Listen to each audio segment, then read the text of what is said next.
Izinkan kami sebagai keluarga kecil kami ini menyelesaikan persoalan kami ke dalam.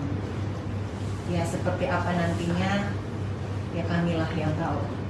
Tapi yang pasti biarlah ini hanya sebatas persoalan kami di dalam rumah tangga, tidak disebarluaskan lagi sampai keluar depan.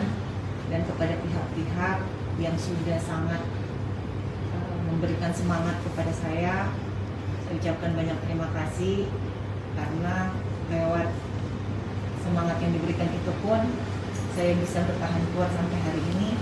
Saya ucapkan banyak terima kasih, tetapi sebagai manusia dan warga negara Indonesia yang memiliki hak dan tanggung jawab, terutama kami yang sedang saya dalam sebuah keluarga, tentu biarkanlah kami menyelesaikan persoalan kami secara pribadi.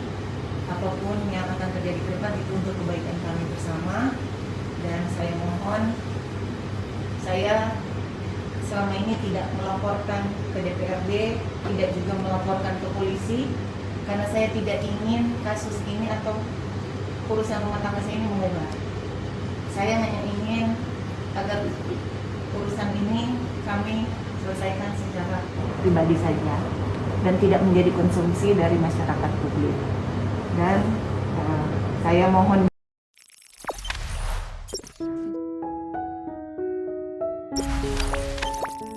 Michaela Paruntu akhirnya memaafkan James Kojongian suaminya. Tangis Michaela, "Saya bukan malaikat." Michaela Paruntu yang memilih untuk memaafkan sang suami itu pun mendapat tanggapan dari sang kakak Teti Paruntu. Dalam sebuah konferensi pers, Michaela Paruntu menangis pilu saat menyebutkan alasannya mengapa ia memilih memaafkan James Arthur Kojongian. Awalnya, Michaela Paruntu menekankan apa yang terjadi di video viral itu adalah urusan rumah tangganya dengan James Arthur Kojongian. Maka dari itu, Michaela Paruntu meminta agar masalahnya dengan James Arthur Kojongian tak menjadi konsumsi publik. Pasalnya, diakui Michaela Paruntu masalah tersebut sudah diselesaikan secara kekeluargaan. Michaela Paruntu tak lupa mengucap terima kasih bagi warga yang sudah memberinya semangat. Mika tak memungkiri ucapan semangat dari warganet membuatnya lebih kuat dalam menghadapi masalah dengan James Arthur Kojongian. Michaela Paruntu mengaku memang sengaja tak melaporkan masalah ini ke DPRD Sulut maupun polisi. Itu karena ia ingin persoalan dengan James Arthur Kojongian tetap menjadi masalah di rumah tangganya saja. Kemudian Michaela Paruntu menyebutkan alasan mengapa ia masih mempertahankan rumah tangganya dan memaafkan James Arthur Kojongian. Sambil menangis, Michaela Paruntu menyebut bahwa dirinya bukanlah malaikat. Tak hanya itu, Michaela Paruntu mengungkapkan soal kasih Tuhan yang selalu mengampuni hambanya yang penuh dosa.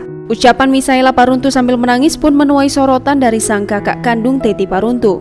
Dalam laman Instagram pribadinya, kakak Michaela Paruntu ini menyinggung soal kelembutan. Tak hanya itu, di laman Instagram story, Teti Paruntu pun kembali menuliskan beberapa quotes dan kata-kata penyemangat untuk sang adik. Bahkan beberapa di antaranya dikutip dari Alkitab. Selama ini tidak melaporkan ke DPRD, tidak juga melaporkan ke polisi, karena saya tidak ingin kasus ini atau urusan rumah tangga saya ini mengubah. Saya hanya ingin agar urusan ini kami selesaikan secara pribadi saja dan tidak menjadi konsumsi dari masyarakat publik. Dan saya mohon doanya dari semua agar supaya ya, masalah ini boleh terselesaikan. Dan sebagai seorang pelayan Tuhan juga pasti banyak yang bertanya, karena saya juga sudah melihat beberapa komentar yang ada di media sosial. Saya bukan malaikat, tetapi saya seorang yang takut akan Tuhan. Dan kita diajarkan dalam pernikahan di keluarga Kristen, kita harus bisa untuk mengampuni. Dan untuk itu saya mohon biarlah kiranya kami diberikan kesempatan untuk memperbaiki hubungan ini. Mungkin itu yang bisa saya sampaikan saat ini. Jangan lupa subscribe, share, komen, dan like ya.